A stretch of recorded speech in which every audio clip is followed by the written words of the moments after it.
Assalamualaikum Bapak dan Ibu Guru. Pada kesempatan ini kita akan membahas mengenai PKB atau pengembangan keprofesian berkelanjutan. Apa sih yang dimaksud dengan PKB? Nah, menurut Permen Pan RB nomor 16 tahun 2009, yang dimaksud dengan PKB adalah pengembangan kompetensi guru yang dilaksanakan sesuai dengan kebutuhan, bertahap, berkelanjutan untuk meningkatkan profesionalitasnya. Nah, kita harus tahu bahwa PKB ini itu dibagi menjadi 3. Yang pertama adalah pengembangan diri. Yang kedua adalah publikasi ilmiah. Kemudian yang ketiga adalah karya inovatif. Jadi ada 3 ya. Ada pengembangan diri, ada publikasi ilmiah, kemudian ada karya inovatif. Nah, untuk pengembangan diri ini ragamnya dibagi menjadi 2.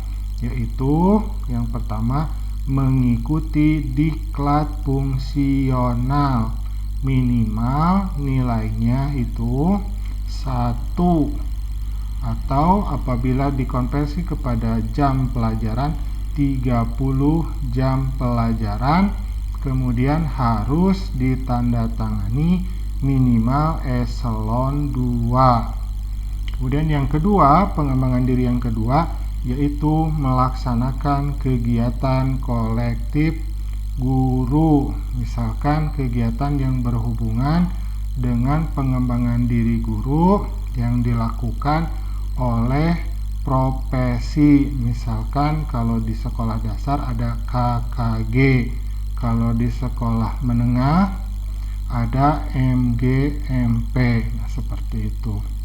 Kemudian yang kedua adalah macam PKB yang kedua adalah publikasi ilmiah. Jadi publikasi ilmiah dibagi 2 lagi, yaitu 1 membuat publikasi ilmiah dengan atau hasil dari penelitian. Contohnya adalah PTK atau bisa juga jurnal, seperti itu. Kemudian yang kedua, publikasi ilmiah yang kedua yaitu membuat publikasi buku. Nah, itu yang keduanya.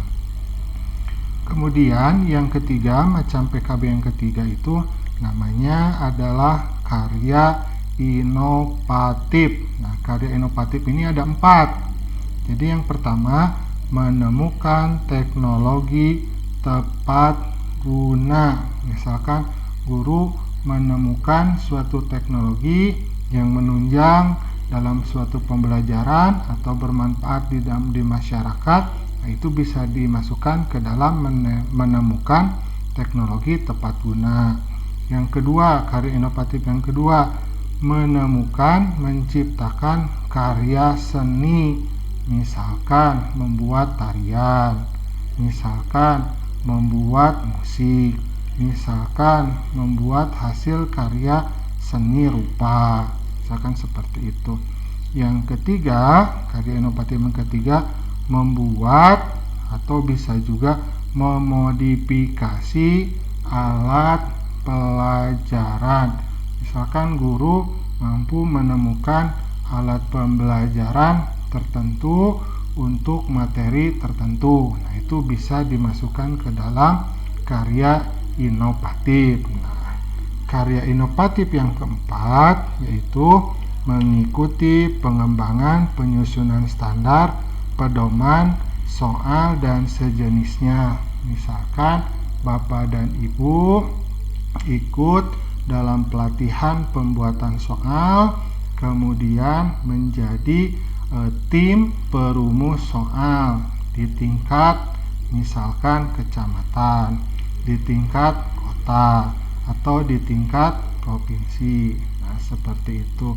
Jadi PKB ini saya ulangi Ada 3, yaitu pengembangan diri, publikasi ilmiah, dan karya inovatif.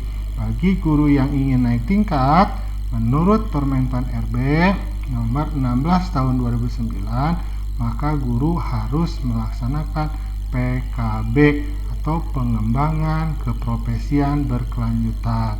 Maka yang tadi dari pengembangan diri, publikasi ilmiah, karya inovatif, ini harus kita laksanakan. Nah, seperti itu. Ya, mungkin cukup penjelasan mengenai PKB ini. Terima kasih sudah mampir di channel ini. Assalamualaikum.